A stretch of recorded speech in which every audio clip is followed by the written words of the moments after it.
Jarret, I got to ask you, have you ever thrown any tacos at opposing players when you were at Texas Tech? And just give us some of your thoughts on going back home. Yeah, when I was a little kid going to the game, I threw my fair share of tortillas down on the field, and I'm excited just to go home and play in front of a lot of my friends and family. It's going to be exciting. Go ahead, Greg Hunter. So we just talked to Neil about the 2012 game, and you've talked in the past about how you were there, but go over that again, because obviously that was a big moment for your brother and for Texas Tech. Yeah, I mean, I feel like it was yesterday.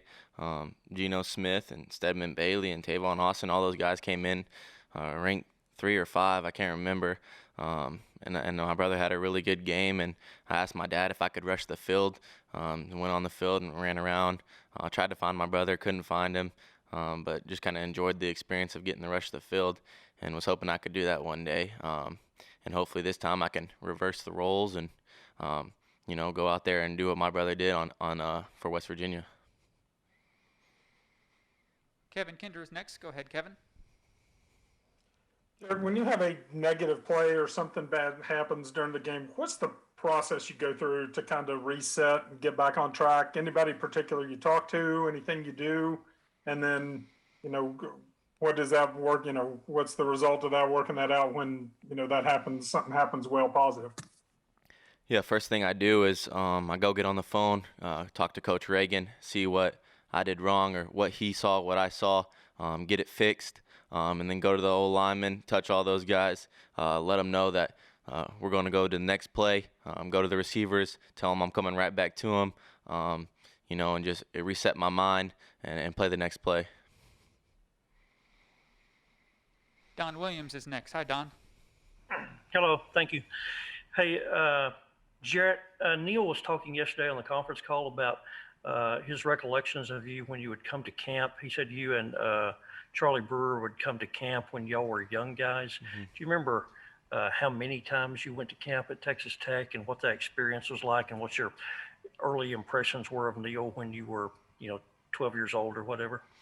Yes, sir. I mean, I was going to camps at Tech ever since I could throw a football. I was going to the 3-day camps, the 1-day camps, and then when Coach Brown was there, I remember specifically dropping on a line, and we're still doing that today. And I always liked him ever since I met him. Like I said, he would take us down there, just him and me, and throw on the game field. So, I've been going to camps at Tech for a while, and I specifically remember getting some work in with Coach Brown. We'll go to Cody Nesper. Hi, Cody. Hi, hey Jarret. I was just wondering, since the Pac-12 hasn't started yet, do you know is Seth going to be able to go on Saturday? And then I was just wondering if you could talk on the relationship between you guys and what it was like for you to kind of grow up watching him play. I think they're having practice right now and scrimmages on Saturdays. They're basically in fall camp right now, so he's in full force of coaching and doing that whole deal right now. So he won't be able to make the game. I'm sure he'll watch it on TV. And growing up, it was like a unreal experience for me. Just watching him go to work on Saturdays is exactly what I wanted to do. Seeing him sling the ball around, which made me go want to play in an air raid offense just like that, and sling the ball around. And I've gained a lot of knowledge from him, and I still do today. And hopefully one day I'll get to coach with him too. So I'm just really following in his footsteps, and just trying to, be just like him. We'll go back to Greg Hunter.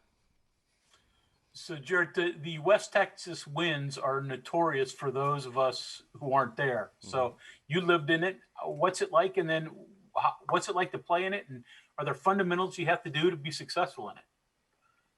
Yeah, I grew up in high school having to deal with it, going to camps at Tech, dealing with it, and really, I don't think it's a huge deal.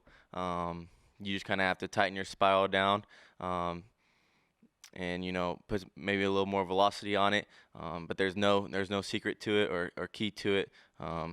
just throw the football in the wind. We'll go to Mike Kazaza. Hey, Jarret, how's it going? How are you? I'm great, thank you. I have two for you. One's on your receivers, and how guys like Bryce and Sam are still young and learn a little bit. And I'm imagining part of your responsibility is to kind of pay individual attention to them and make sure that they're not off the rails and they stay on track for you. Just curious how you go about that. And then separately, when you guys get down inside that 20, it seems like things change and you're pretty effective down there, scoring a lot. What's different for you as a quarterback, whether it's the plays, the personnel, or the timing, once you get down in that red zone? I think the fact that we made it a point of emphasis during fall camp of wanting to be better in the red zone. I think we have, Coach Parker has taken it upon him to call the plays when he gets in the red zone. I think he's done a really good job of that. And then just keep working it in practice, and it keeps making us better once we get in the red zone. Back to you, John. Yeah, just curious. I don't know if you said this before or not. How many people you got coming to the game, I guess, with the reduced capacity there? Is there any issues with getting all your crew into the game to watch you? Hasn't really been any issues. I think a lot of guys aren't using their tickets to this game, so I've been asking a couple guys to get me some of their tickets, and I think I'll have around 15 plus family and friends come and cheer in my section. We'll take these final two questions. Back to Don. Jarret, can you remind us how old were you or what grade were you in when y'all moved to Lubbock? And I remember, of course, Seth going to Friendship. What schools did you attend when you were living here? So I started in Ira, Texas. I didn't go to school there, and then we moved to Crane, Texas. I think I went from pre-K to first grade. We moved to Lubbock. My brother went to Friendship. I was there from second and third grade, and then we moved back to Ira. I was there from fourth grade to sophomore year, and moved back to Lubbock, and I went to Lubbock Cooper my junior and senior year. Go ahead, Mike.